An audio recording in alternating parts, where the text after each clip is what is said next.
Welcome to Blizzard Fire. We hope this video helps fire up your solution. In this video, I will explain how to turn on your Buick Encore with its key fob. First, familiarize yourself with the buttons on your key fob. You'll typically find buttons for lock, unlock, trunk release, and a remote start button, often depicted with a circular arrow. Ensure your key fob has a fresh battery for reliable operation.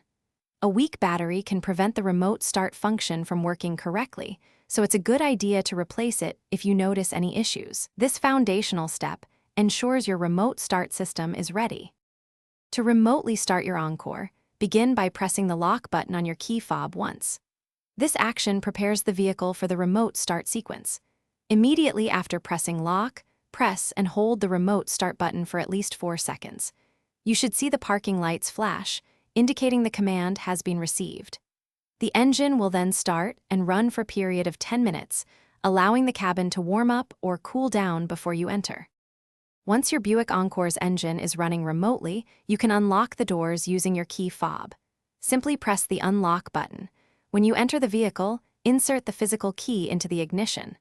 Turn the key to the on or run position, just as you would for a regular start. This action takes over control from the remote start system. Now, you can shift into drive and begin your journey, enjoying a comfortable cabin temperature. If your remote start isn't working, first check your key fob's battery.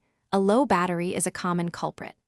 Also, ensure all doors, the hood, and the trunk are completely closed, as the system won't engage if any are ajar.